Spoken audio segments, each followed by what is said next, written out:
నీ రిపోర్ట్ చూస్తే తెలుస్తుంది. నీకు అందరికి ఉన్న డిఫరెన్స్ ఏంటంటే నువ్వు ఏదైనా ఎమోషనల్గా ఫీల్ అయ్యి టెన్షన్గా డిస్టర్బ్ అయ్యి నువ్వు దేని గురించి అయితే ఓవర్గా థింక్ చేసావో పడుకున్నాక స్లీప్ వాక్లో చేస్తున్నావు. అర్జున్ నీ ఎమోషన్ కాబట్టి స్లీప్ వాక్లో అర్జున్లా నువ్వు బిహేవ్ చేస్తున్నావు. ప్రతి ఇన్సిడెంట్ జరిగిన తర్వాత నువ్వు డీప్గా థింక్ చేసి మెంటల్గా డిస్టర్బ్ అయి పడుకున్నాక నీకు నువ్వు చెప్పుకోవడానికి చేసినవే ఈ లెటర్స్ రాయడం, డైరీ రాయడం, వాల్ మీద రాయడం. ఈ రికార్డ్ అయిన ఫుటేజ్లో కూడా ఎవరు చేశారో అర్థం కాక స్లీప్ వాక్లో నువ్వే ప్రాపర్టీస్ పగలు కొడుతూ అరుస్తూ నిన్ను నువ్వే కన్ఫ్యూజ్ చేసుకున్నావు. జీరో మెమరీలో ఉంటావు కాబట్టి నువ్వు ఏం చేస్తున్నావు నీకు తెలీదు. అందుకే మీ మామయ్య నీకు బ్యాగ్ ఇచ్చినా నీకు తెలీదు, నువ్వు బెగ్గర్కి బ్యాగ్ ఇచ్చా నీకు తెలీదు. ఈ స్లీప్ వాక్లో రాబరీలో ఇన్వాల్వ్ అనేది నువ్వే, మర్డర్ చేసింది నువ్వే, నీ గర్ల్ ఫ్రెండ్కి ముద్దు పెట్టింది నువ్వే, నీ మామయ్య దగ్గర బ్యాగ్ తీసుకుంది నువ్వే, అర్జున్లా బిహేవ్ చేసింది నువ్వే.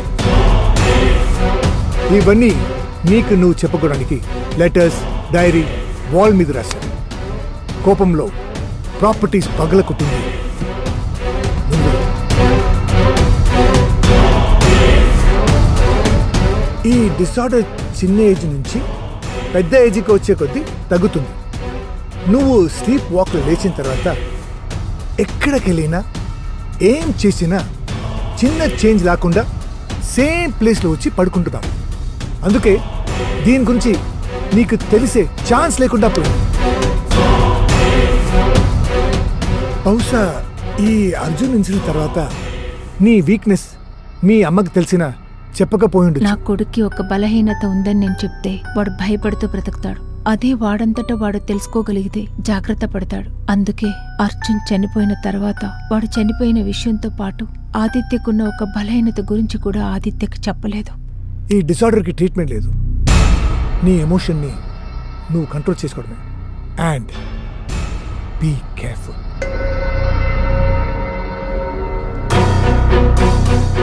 ఇన్ని రోజులు నాకు తెలియకుండా నాకు స్లీప్ వాక్ డిసార్డర్ ఉందా? ఛా, చిన్నప్పుడు అర్జున్ చేశాడనుకున్న దొంగతనం నేనే చేశా. ఇప్పుడు ఈ రాబరీలో నా ఇన్వాల్వ్మెంట్, మర్డర్, హానికాతో ముద్దు, ఎవరో అనుకొని నన్ను నేనే కన్ఫ్యూజ్ చేసుకున్నా. అంటే ఇన్ని రోజులుగా వెతుకుతున్న మా అపోనెంట్ నేనా? ఇప్పుడు అర్థమవుతుంది. జరిగినన్నిటికీ కర్త, కర్మ, క్రియ నేనే. ఇప్పుడు ఎలా? పుట్టిన ప్రతి మనిషి చేసే తప్పు కావాలని చేయడం. అవసరం, ఆశ, ఆధిపత్యం, ప్రతీకారం కోసమే చేస్తాడు. నా తమ్ముడిని చంపడానికి రీజన్ ఏమై ఉంటుంది? నా మనుషులను చూసి పారిపోయాడు అంటే భయంతోనా? లేక 4 అడుగులు వెనక్కి వేసి పంజా విసరడానికా? చూస్తుంటే వీడెవడో టార్గెట్ మిస్ చేయని మిస్సైల్లో ఉన్నాడు. ఎవడో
సార్, మీరు అడిగిన ఆదిత్య ఫాదర్ ఫైల్ సార్. అన్నా వాడెవడో తెలిసింది. ఎవడో 3 నెలల క్రితంలా మనం క్లోజ్ చేసిన యాక్సిడెంట్ కేసు. జరిగింది యాక్సిడెంట్ అయినా అది వాంటెడ్గా చేశారు సార్. వాట్?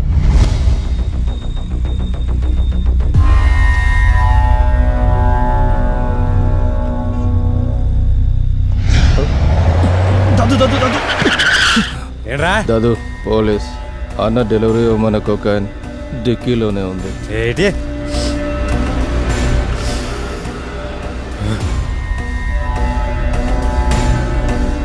నేను చూసుకుంటా, నువ్వు భయపడకు. ఆపండి. కొంచెం డిక్కీ ఓపెన్ చేస్తారా సార్?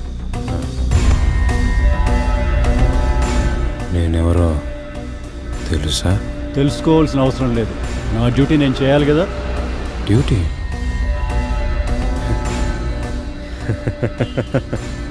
నీ డ్యూటీ నువ్వు చేసావు, మరి నా డ్యూటీ కూడా చూడు.